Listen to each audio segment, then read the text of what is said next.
오늘 하나님께서 우리에게 주신 말씀의 제목은 예수님의 부르심입니다. 자, 예수님께서 제자들을 부르시는 장면이 마가복음 3장 13절에서 15절에 나옵니다. 그런데 이 제자들을 부르시기 이전의 내용을 우리가 조금 살펴볼 필요가 있습니다. 많은 무리들이 예수님을 따르기 시작합니다. 근데 많은 무리들이 예수님을 따르는 이유가 뭔지를 우리가 알아야 되겠죠. 그 이유는 3장 10절에 기록되어져 있죠. 많은 사람을 고치셨으므로 병으로 고생하는 자들이 예수를 만지고자 하여 몰려왔음이더라. 자, 그 위에 또 8절에도 이런 말씀이 있죠. 많은 무리가 그가 하신 큰 일을 듣고 나아오는지라. 큰 일이 뭐냐? 복음을 전파하시는 것이 큰 일입니다. 그렇지만 어찌 보면 사람들에게서 큰 일은 뭐냐면 귀신을 내쫓고 병을 치유하시는 그것이 큰일이라고 그들은 봤을 것입니다. 즉 사람들의 관심은요, 자신이 가지고 있는 육신적인 삶에서 나타나는 문제들, 그 문제에 대한 해결을 받길 원합니다. 그것도 해결이 오랫동안 지연되어서 오는 그런 해결이 아니라 바로 즉각적으로 받을 수 있는 응답, 받을 수 있는 해결, 그걸 원하는 거죠. 하지만 우리가 기억해야 될 것이 뭡니까? 비록 응답을 받는다 할지라도 그 이후에도 또 다른 문제와 또 다른 사건들이 끊임없이 우리에게 계속 다가올 수 있다는 사실입니다. 그런 사람들은 이거를 생각하지 않죠. 지금 당장에 내 눈앞에 지금 당장에 내가 겪고 있는 문제에 대한 해답, 해결, 응답, 이게 우선이 되니까 또 다른 문제가 올 것이다라는 것은 사실은 배제해버린 것과 다르지 않습니다. 자, 그런데 예수님의 관심은 어디에 있느냐? 예수님의 관심은요, 천국 복음을 전하고 확산하는 데 있습니다. 이것이 왜 중요하냐? 예수님께 많은 사람들이 하나님을 떠난 많은 영혼들, 고통받고 있는 많은 영혼들, 그들이 복음을 듣고 구원을 받도록 하시기 위해 예수님이 이 땅에 오신 거잖아요. 그 복음이 뭐냐? 바로 예수님 자신이시거든요. 자, 이 복음을 전하고 확산하는 것을 예수님은 최고의 관심으로 두셨던 겁니다. 그런데 이 복음을 전하고 확산하는 방법이 예수님 혼자서는 이것이 쉽지 않은, 어찌 보면은 굉장히 많은 시간이 걸리는 그런 일일 것입니다. 그래서 예수님께서 택하신 방법이 뭐냐면 제자들을 부르시는 거였습니다. 제자들을 자신에게 부르시고 선택하셨다는 겁니다. 그럼 부르신 분은 당신의 절대적인 주권을 가지고 부르시는 거지, 상의를 하거나 협조를 구하거나 동의하기를 원해서 부르시는 게 아니라는 겁니다. 그렇다면 저와 여러분을 주님의 자녀이자 구원받은 하나님의 백성으로 부르신 분이 누구라는 겁니까? 우리와 동의하시고 우리에게 의논하시고 우리를 부르셨습니까? 아닙니다. 일방적으로 절대적인 주권으로 우리를 부르신 분이 바로 예수님이라는 사실을 우리는 기억해야만 하는 것입니다. 우리 모두가 주님이 나를 부르셨다는 것에 감사하고, 그렇다면 부르신 이유와 목적이 어디에 있을까 한번 생각해보고, 또 그 이유를, 그 목적을 온전히 깨닫는 그리스도의 제자로 우리는 성장해야 될 것입니다. 바로 이러한 그리스도의 제자가 되시기를 주님의 이름으로 축원드립니다. 첫 번째입니다. 절대 주권적인 부르심입니다. 예수님이 제자들을 부르실 때 그냥 즉흥적으로 부르신 것이 아닙니다. 예수님께서 부르실 때는 예수님께서 밤새워 기도하셨다는 것을 우리는 알 수가 있습니다. 누가복음 6장 12절 13절에 보면 예수님께서 밤을 새워 기도하시면서 자신이 원하시는 자들을 부르셨다라는 것을 우리는 알 수가 있습니다. 즉 예수님이 부르신 것은 예수님 자신의 일방적인, 어찌 보면 절대주권적인 선택이 기준이 되었다라는 겁니다. 원하는 자들을 부르셨다고 성경은 말합니다. 원하는 자. 예수님이 직접 원하시는 자들을 부르셨다라는 그 사실이 너무도 중요합니다. 절대주권적인 선택이요, 또 일방적인 선택이요, 은혜의 선택이라고 말할 수 있지만 또 한마디로 뭐라고 말할 수 있느냐? 주님이 나를 부르셨다라는 것은 내가 소명을 받았다라는 겁니다. 소명. 하나님의 자녀로, 하나님의 중직자로, 하나님의 종으로, 하나님을 위하여 제자로 부름받았다. 이게 소명입니다. 영적인 소명입니다. 예수님의 부르심은요, 좁은 의미를 본다면 구원입니다. 당연히 구원이죠. 구원이 내 뜻대로, 내 맘대로 내가 원해서 받는 겁니까? 아닙니다. 구원은 하나님의 은혜입니다. 에베소서 2장 8절에 너희는 그 은혜에 의하여 믿음으로 말미암아 구원을 받았으니 이것은 너희에게서 난 것이 아니요 하나님의 선물이라. 이렇게 기록되어 있습니다. 구원은 하나님의 은혜입니다. 우리 모두가 은혜 받은 사람들입니다. 그래서 이 자리에 있는 것이고 그래서 예배도 드릴 수 있는 것입니다. 그리고 이 구원은 신앙생활의 출발점입니다. 신앙생활은 아무나 어떻게 그런 게 없습니다. 신앙생활은 주님 앞에 부름받은 자, 한마디로 주님의 선택을 받아 구원의 축복을 누리는 자가 모여서 주님을 찬양하고 주님께 경배드리고 주님께 예배를 드리는 것이 신앙생활입니다. 이 구원이 하나님의 절대적인 은혜로 우리에게 주어졌다는 것을 우리는 기억할 필요가 있습니다. 주님이 원하시고 택하시고 부르셨다. 왜 저 사람을 불렀습니까? 저 사람은 가치도 없고 저 사람은 그럴 만한 존재도 안 됩니다. 아무리 우리가 거기에 반대를 하고 동의하지 못한다 할지라도 예수님의 선택 기준, 주님의 선택 기준은 절대적인 것입니다. 우리는 반박할 수 있는 능력이나 권리가 없다라는 겁니다. 요한복음 15장 16절에 뭐라 말씀하시느냐? 너희가 나를 택한 것이 아니요 내가 너희를 택하여 세웠나니. 고린도전서 1장 27절 28절은 더 엄청난 말씀을 바울이 기록을 하고 있습니다. 그러나 하나님께서 세상에 미련한 것들을 택하사 지혜 있는 자들을 부끄럽게 하려 하시고 세상에 약한 것들을 택하사 강한 것들을 부끄럽게 하려 하시며 하나님께서 세상에 천한 것들과 멸시받는 것들과 없는 것들을 택하사 있는 것들을 폐하려 하시나니 이는 아무 육체도 하나님 앞에서 자랑하지 못하게 하려 하심이라. 여기 보면요, 하나님께서 택하신 사람들이 어떤 사람들이냐? 세상에 미련한 사람들, 또 세상에서 약한 사람들, 또 세상에서 천하고 멸시받는 사람들을 택하셨다고 되어 있습니다. 아니, 이왕 택하실까 좀 똑똑하고 좀 의미가 있고 강하고 존경받을 수 있는 사람을 택하시지 않고 왜 약하고 미련하고 멸시받고 천한 그런 사람 택하셨습니까? 라고 우리는 반박할 수 있을 것입니다. 그러나 하나님 말씀하십니다. 주님 앞에 그들이 더 온전하게 주님 바라볼 수 있는 자들이라면, 주님이 보실 때 그들이 더 주님을 앙망하는 자들이라면, 그렇다면 주님이 선택이 옳다라는 거죠. 세상의 것이 너무도 많은 사람은 주님 바라보지 않고 다른 걸 바라봅니다.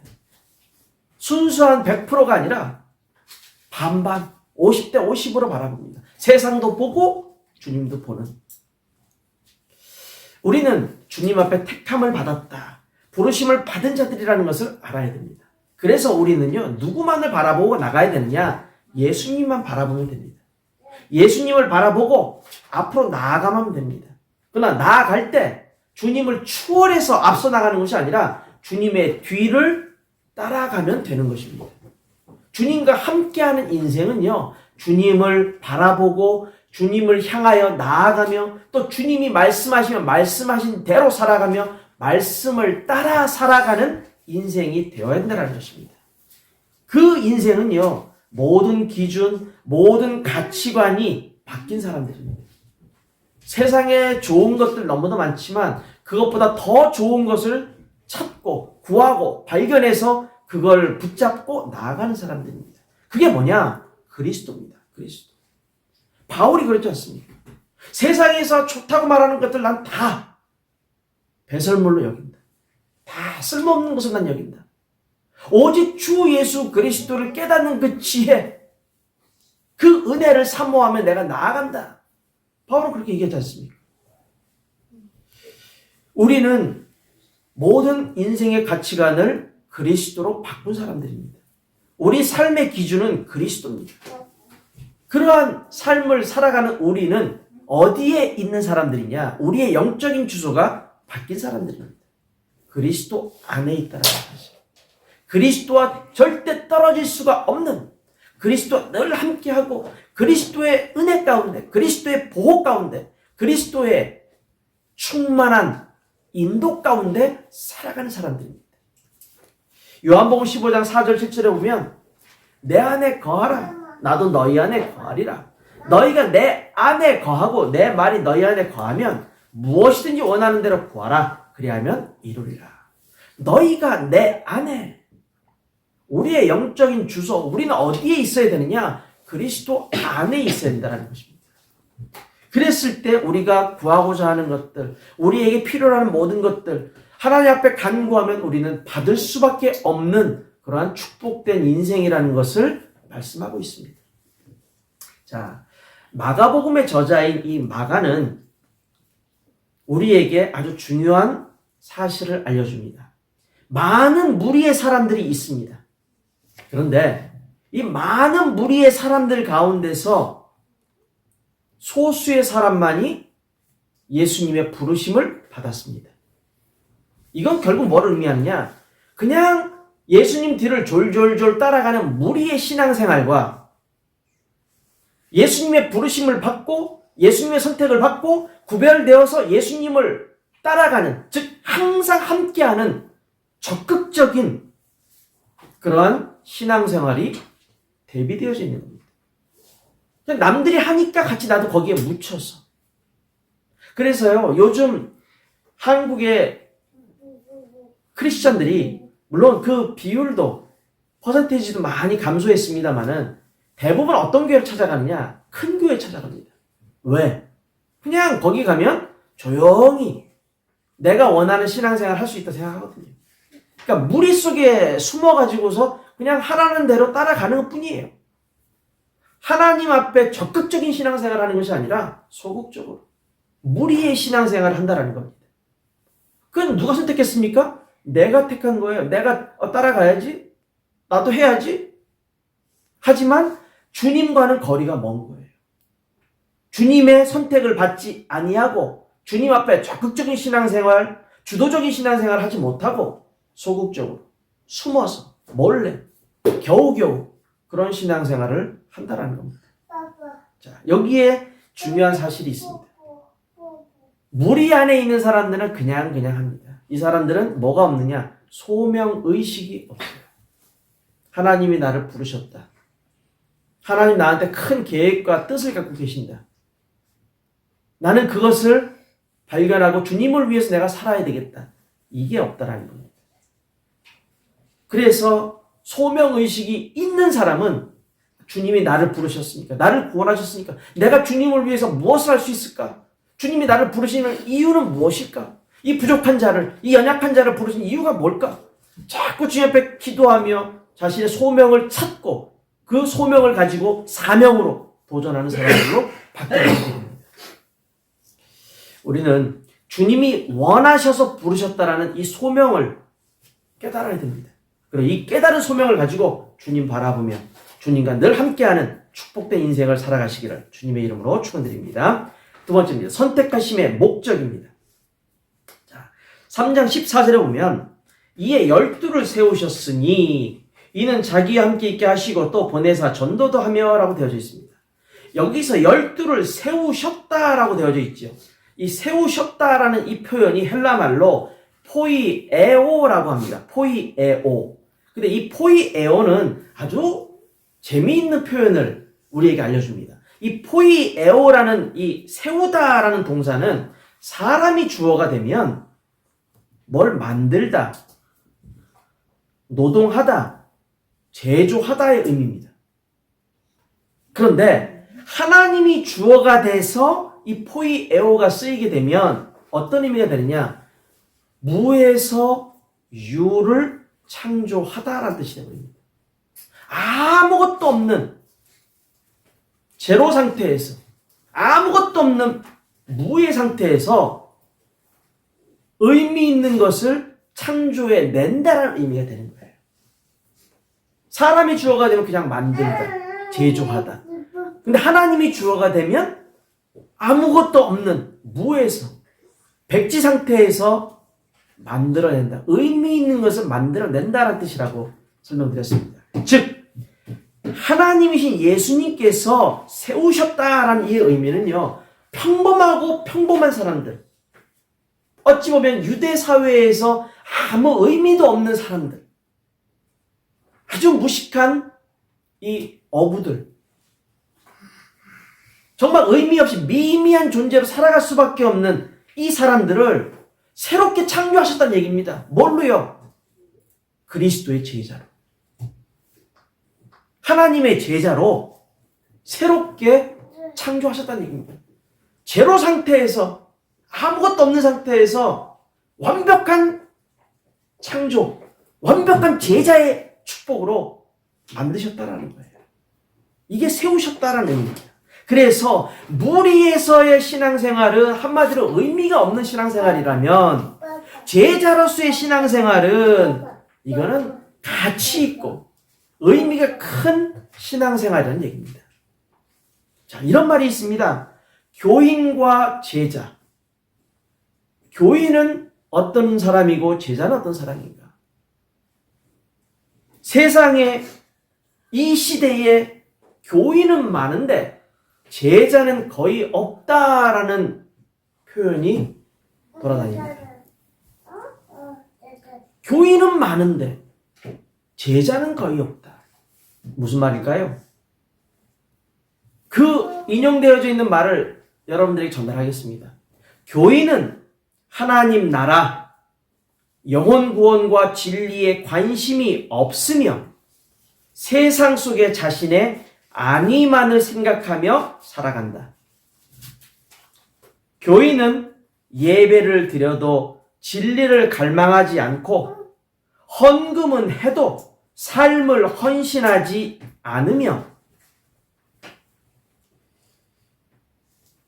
교회를 다니지만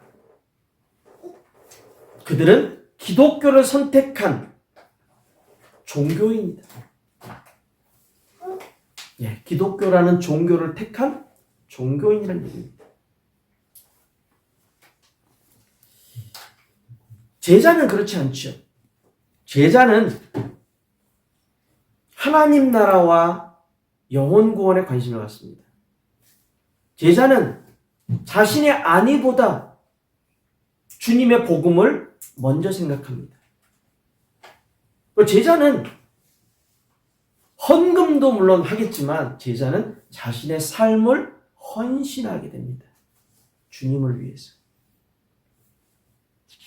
제자에게 있어 기독교는요, 종교가 아니라 생명입니다. 자, 이처럼 12명을 세우셔서 이들을 훈련시키셔서 예수님께서는 현장으로 보내시게 됩니다.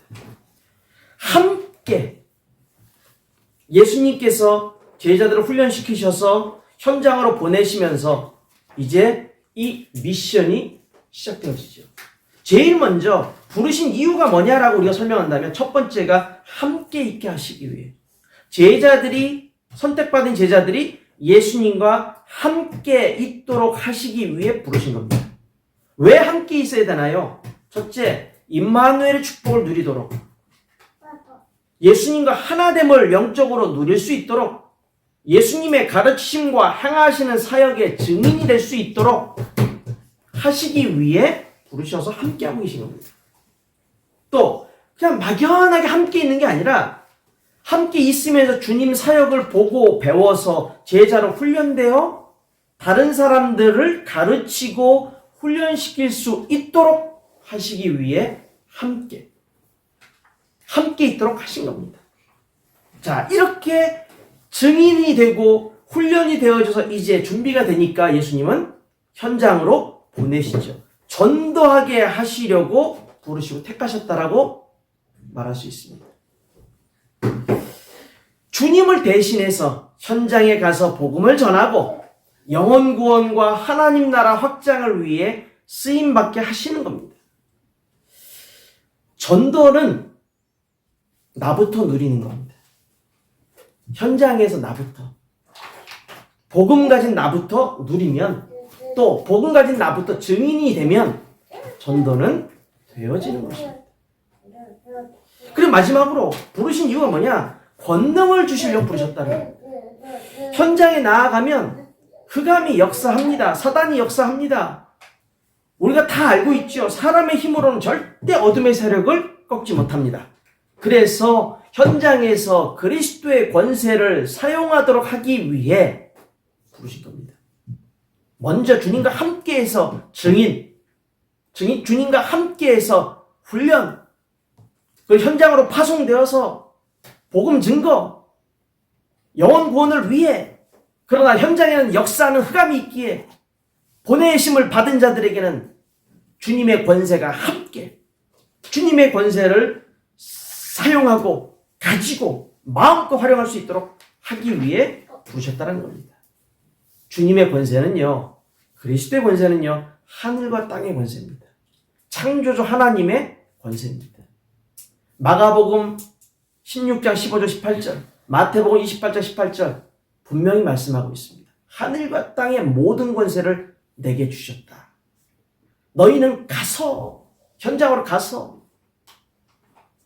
주님이 가르쳐 주신 것을 그대로 전파하면서 제자로 삼고, 분명 말씀하셨잖아요. 여러분, 우리는 2024년도에 이제 교인이 아니라 제자로서 세움을 받아야 됩니다. 그리고 하나님 나라 확장을 위해서 우리 모두가 쓰임받는 현장의 전도자, 현장의 증인으로 서야 됩니다. 이러한 축복이 여러분들 모두에게 있기를 주님의 이름으로 축원드립니다. 결론입니다. 언젠가 제가 한번 말씀드린 적이 있는데, 영국의 역사학자 아놀드 토인비가 이런 말을 했죠.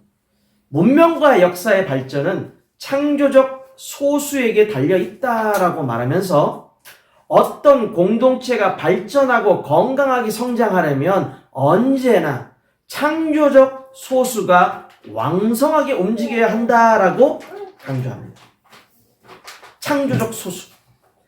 이 성경에도 보면 이러한 창조적 소수가 강조됩니다. 이 창조적 소수가요,